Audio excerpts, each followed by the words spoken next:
আমাদের অনেকেরই ইঞ্জিনের প্রতি আগ্রহ রয়েছে। আমরা আমাদের চারপাশে বিভিন্ন ধরনের ইঞ্জিন দেখতে পাই। পেট্রোল ইঞ্জিন, ডিজেল ইঞ্জিন, বিমানের ইঞ্জিন, লঞ্চ বা স্টিমারের ইঞ্জিন, মোটরসাইকেলের ইঞ্জিন, হাল বোয়া মেশিনের ইঞ্জিন ইত্যাদি। এই ইঞ্জিনগুলোকে আমরা প্রথমত দুটি ভাগে ভাগ করতে পারি। একটি টু স্ট্রোক বিশিষ্ট ইঞ্জিন, অপরটি ফোর স্ট্রোক বিশিষ্ট ইঞ্জিন। টু স্ট্রোক বিশিষ্ট ইঞ্জিন পরিবেশ বান্ধব নয় বলে এটিকে অনেক আগেই বাংলাদেশের ইম্পোর্ট থেকে বাতিল করা হয়েছে। আর ফোর স্ট্রোক বিশিষ্ট ইঞ্জিন শক্তি উৎপাদনও বেশি করে এবং পরিবেশ বান্ধব বলে এই ইঞ্জিনগুলি আমাদের দেশে রাখা হয়েছে। ফোর স্ট্রোক বলতে যে সকল ইঞ্জিনের সবটুকু ক্রিয়া সম্পন্ন করতে চারটি ঘাত সম্পন্ন করতে হয়। এখানে চারটি ঘাত বলতে পিস্টন সিলিন্ডারের মধ্য দিয়ে চারবার ওঠানামা করে বলতে বোঝানো হয়। ফোর স্ট্রোক বিশিষ্ট ইঞ্জিন ডিজেল ইঞ্জিনও হতে পারে, পেট্রোল ইঞ্জিনও হতে পারে। আমরা ডিজেল ইঞ্জিনের সাথে বেশি পরিচিত। সাধারণত আমরা মনে করে থাকি যে সকল ইঞ্জিন ডিজেলে চলে সেই সকল ইঞ্জিনকে ডিজেল ইঞ্জিন বলা হয়। প্রকৃতপক্ষে তা নয়। বিজ্ঞানী রুডলফ ডিজেল যে ইঞ্জিনটি আবিষ্কার করেছেন তাকে ডিজেল ইঞ্জিন বলা হয়। এই ইঞ্জিনও জ্বালানি হিসেবে ডিজেলই ব্যবহার করা হয়। এবার আমরা চার ঘাত বিশিষ্ট একটি ডিজেল ইঞ্জিনের গঠন এবং কার্যপ্রণালী সম্পর্কে জানতে যাচ্ছি। এখানে বলে রাখা উচিত, পেট্রোল এবং ডিজেল দুটো ইঞ্জিনই চার ঘাত বিশিষ্ট ইঞ্জিন, তবে এদের গঠনগত কিছুটা পরিবর্তন রয়েছে। পেট্রোল ইঞ্জিনে জ্বালানি হিসেবে পেট্রোল ব্যবহার করা হয়, ডিজেল ইঞ্জিনে জ্বালানি হিসেবে ডিজেল ব্যবহার করা হয়। পেট্রোল ইঞ্জিনে অতিরিক্ত একটি পার্টস স্পার্ক প্লাগ ব্যবহার করা হয়, যেটি ডিজেল ইঞ্জিনে নেই। ডিজেল ইঞ্জিনে তেল ছড়ানোর জন্য শুধুমাত্র নজেল ব্যবহার করা হয়। এবার চলো একটি ডিজেল ইঞ্জিনের ফোর স্ট্রোক বিশিষ্ট ডিজেল ইঞ্জিনের গঠন এবং কার্যপ্রণালী জানার আগে কিছু পার্টস সম্পর্কে ধারণা নেই।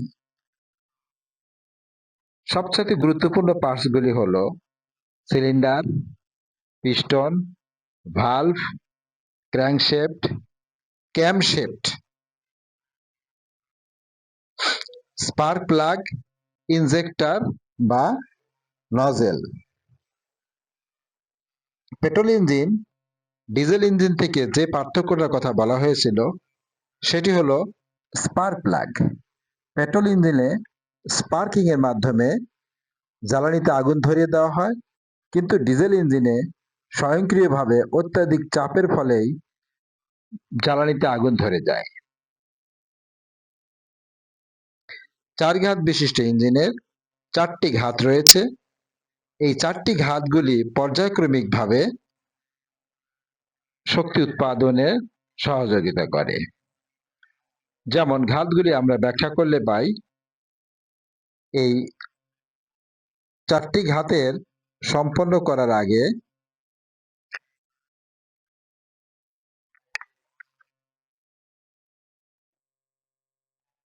আমরা আরেকটু বিষয় জেনে আসব, সেটি হলো এই পেট্রোলের যে দহন ক্রিয়া সম্পন্ন হয় যেখানে, তাকে আমরা বলে থাকি দহন চেম্বার বা দহন প্রকোষ্ঠ। দহন প্রকোষ্ঠে দুইটি ভালভ থাকে, যার একটি আগমন বাল্ব, অন্যটি নির্গমন বাল্ব। পিস্টন যখন উপর থেকে নিচের দিকে নেমে আসে, যেটিকে আমরা প্রথম ঘাত বলি, এই ঘাতে আগমন ভালভ দিয়ে জ্বালানি দহন প্রকোষ্ঠে প্রবেশ করে, নির্গমন ভালভটি বন্ধ থাকে। জ্বালানি যখন চেম্বারের ভিতরে প্রবেশ করা শেষ হয়ে যায়, তখন পিস্টনটি এখানে উচ্চ চাপের সৃষ্টি হয়। উচ্চ চাপের ফলে উচ্চ তাপমাত্রারও সৃষ্টি হয়। ঠিক যে মুহূর্তে পিস্টনটি একদম শেষ প্রান্তে পৌঁছায়, ওই মুহূর্তে পিস্টনটির উপরে একটি ধাক্কা বল ক্রিয়া করে। এই ধাক্কা বলের কারণে পিস্টনটি নিচের দিকে সরে যেতে থাকে, যেটিকে আমরা তৃতীয় ঘাত বলছি। এই ঘাতে পিস্টনটি নিচের দিকে আসতে থাকে ক্র্যাঙ্কশ্যাফটের সাথে। ফলে পিস্টনটি নিচের দিকে যাওয়ার সাথে সাথে ক্র্যাঙ্কশ্যাফটের উপরে একটি ঘূর্ণায়ন বল প্রয়োগ করে। ক্র্যাঙ্কশ্যাফটটি ঘুরতে থাকে। ক্র্যাঙ্কশ্যাফটের সাথে লাগানো থাকে একটি ফ্লাই হুইল। ফলে ফ্লাই হুইলটিও ঘুরতে থাকে। এখানে একটা কথা বলা প্রয়োজন, ক্যামশ্যাফট এবং ক্র্যাঙ্কশ্যাফট দুটি ভিন্ন জিনিস। ক্যামশ্যাফট এটি ভালভ নিয়ন্ত্রণ করে, আর ক্র্যাঙ্কশ্যাফট কানেক্টিং রড দ্বারা নিয়ন্ত্রিত হয়।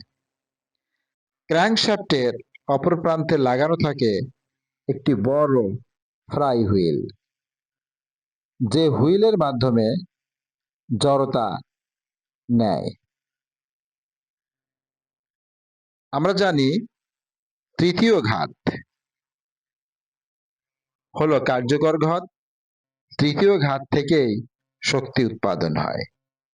তৃতীয় ঘাতের পরে পিস্টনটি আবার উপরের দিকে উঠতে থাকে এবং আগমন ভালভ বন্ধ থাকে। এই মুহূর্তে নির্গমন ভালভটি খোলা থাকে।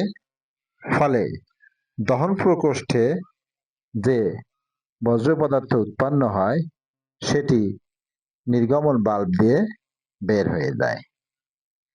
এইভাবে প্রক্রিয়াটি চলতে থাকে। পিস্টনটি নামার জন্য যে প্রয়োজনের শক্তির প্রয়োজন, তা জ্বালানি থেকে সরবরাহ করা হয়। আমরা পুরো প্রক্রিয়াটিকে আরেকবার দেখে নিতে পারি। প্রথম স্টেপ, উপর থেকে নিচের দিকে পিস্টনটি নামতে থাকে, ফলে জ্বালানি প্রবেশ করতে থাকে। দ্বিতীয় ঘাতে পিস্টনটি নিচ থেকে আবার উপর দিকে উঠতে থাকে, ফলে এখানে প্রচন্ড চাপের সৃষ্টি হয় এবং আগুন ধরে যায়। ফলে পিস্টনটি আবার উপর থেকে নিচের দিকে নামতে থাকে। একে আমরা তৃতীয় ঘাত বা কার্যকর ঘাত বলছি। এই ঘাতেই প্রয়োজনীয় শক্তিটি উৎপন্ন হচ্ছে। এবং চতুর্থ ঘাতে আবার পিস্টনটি নিচ থেকে উপরের দিকে যায়। এই মুহূর্তে আগমন বাল্বটি বন্ধ থাকে, নির্গমন বাল্বটি খোলা থাকে। ফলে বজ্র পদার্থ নির্গমন বাল্ব দিয়ে চলে যায়। একটি পিস্টন উপর থেকে নিচে নামার জন্য যে শক্তি প্রয়োজন, তা শুধু তৃতীয় ঘাতেই সরবরাহ করে। তাই আমরা তৃতীয় ঘাতকে কার্যকর ঘাত বলে থাকি। এবং একটি ইঞ্জিন চলার জন্য যতটা শক্তির প্রয়োজন, সবটুকুই শক্তি তৃতীয় ঘাত থেকে অর্জিত হয়। এবং জড়তার মাধ্যমে শক্তিটা ইঞ্জিনে সরবরাহ করতে থাকে এবং প্রক্রিয়াটি কন্টিনিউয়াসলি চলতে থাকে।